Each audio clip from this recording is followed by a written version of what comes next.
Wolverines look to make it 3 wins against ranked teams this year. That would equal their total in 4 years under Brady Hoke. Spartans trying to keep their long road win streak alive. Obviously, there are a ton of great storylines in this game, and we are very pleased to be joined by the head coach of the Spartans now, Mark Dantonio, who is in our studio in East Lansing. Mark, first of all, thanks for your time and what I know is a very busy week. You have made no bones about it. We heard players on both sides make no bones about it. This is a very important game to you. What is your message to your team now as you enter game week? Well, you know, we're 2 days out basically, and I think like in any football game, you know, everything starts to happen on Saturday. So it's how you play between the lines, and there's going to be adversity, and you're going to have to be challenged with that. You're going to be challenged with it, but I think the main focus has to be you want to be at your best and leave it all on the table. How much do you rely on your captains on a week like this one to get the guys to that point? I think anybody who's played in that football game in the past really brings leadership to the table. They've experienced it firsthand. They've experienced successful times, obviously, and then they've also experienced some times when maybe they haven't been quite as successful. So I think all that comes to you, and you need to use that as a positive experience right now. And they can talk to the others. We have 19 players from our 2012 trip going down there again. So that's about a third of the people that we're bringing down there. So that's a good deal for us, and we got to capture the moment, I guess. Mark, it's been fascinating to watch the rise of this program, and of course the narrative has shifted so dramatically surrounding Michigan State football in the time you've been there. You are now considered by anyone who follows this game to be a national powerhouse. How has this series in particular helped define your program and where you are today?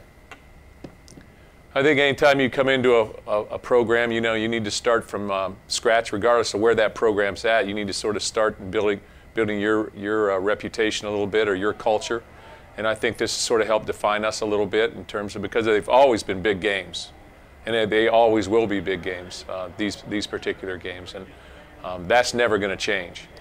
I think we realize that here, and I hope our players and all the players that plan on coming here and also realize that. And so because it is a big game, it's in the national spotlight, you know, people take notice of what goes on, and I think you tend to pick up the pieces. Next week's going to be a different week for all of us either way, so you need to pick up the pieces one way or the other, you know, win or loss, and move forward. But you got to be at your best in the games like this. When the moments are at the peak, at the highest moments, you better be at your best, and you need to prepare for that.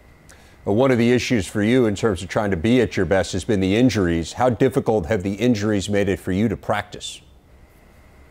We've not had a problem. You know, guys are coming back, and you know, that's a positive thing for us all. So, you know, we've managed the situation. We've got depth here, and anytime you have an opportunity to play your younger players, you know, they get better.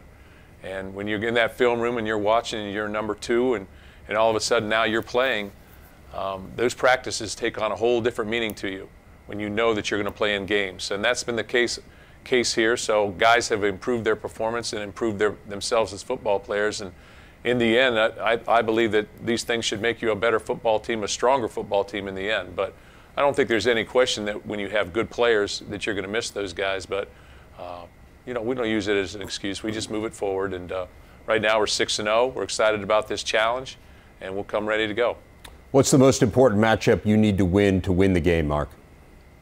I think, as always, I think you got to win up front, both sides of the ball. You know, if you start winning up front, those 3-yard gains become, you know, 6- and 7-yard gains. You're able to control the clock in the game, and you're able to manage the game, and the situation's a lot better. So if you win up front, you can pressure the quarterback and do the things that you need to do on that side of the ball as well. So I think it starts there, and as always, you know, turnovers are such a big part of every football game, and you know, we got to win special teams. We've got to play better on special teams on our end of the stick, and they're playing very well in all 3 phases. So you know, there's going to be a challenge for us, but as we go down there, you know, we understand the situation. We understand the magnitude of this football game, not just because it's Michigan State, but also because of the meaning it has within this conference and nationally. It's not often you come up against an opponent that has shut out 3 straight opponents. I mean, it hasn't happened in college football in 20 years, hasn't happened in the Big Ten in 35 years. As you look at the film, what are they doing here? Is it talent? Is it scheme? Is it a little bit of both? What stands out about their D? Well, first of all, obviously they've been complimented and should be because it's very difficult to shut teams out in this day and age. But I think what they're doing, they're playing solid up front, obviously, and pressuring the quarterback. Tight man coverage, so they got small windows, with the middle of the field safety, so a lot of press coverage, and they've been able to stop the run and get people behind the chains. And when those things happen, the number one in the country in third down conversions, opponent third down conversions at 18%. So they're doing things very, very well on that end of the spectrum, and we have to be able to play our game and take advantage of the things where we have strengths. And but at the end of the day, it's all about matchups, and it's all about challenges on the field and situations on the field. So, football's a crazy game. All you got to do is turn on the TV every weekend, and you see different things happening. So there's a lot of things that you just don't know what's going to happen. But I do think it's scheme. I do think their players are playing well, and they should be complimented for that. But, Saturday's a new game, so we start from scratch. Last question, Mark. What about the other side of the ball? Their offense isn't getting nearly as much hype as their defense is, but what do you see when you watch them offensively? Well, they've got it all there, all kinds of alternative formations and personnel groupings, and they're going to run the ball. They want to run the ball too, just like us. So there's a lot of really similarities in the way they play offense and the way we play offense. Power game, power football, guards pulling, things of that nature, stretch plays and things of that nature. But on the flip end of things, I guess what I'd say is that they're going to get in almost goal line offense at times upfield and try and keep banging the wall, and basically until the wall breaks, and then you see their running back run through some tackles and do some different things. And wide receivers are extremely capable, and got a good plan, good offense, and experienced offensive line. So again, another formidable challenge, and we're looking forward to the opportunity. And we are looking forward to watching it. Mark Dantonio, the head coach of the Spartans. Thanks again for your time, Coach. Much appreciated. Okay, guys. Thanks for having us on, and go green.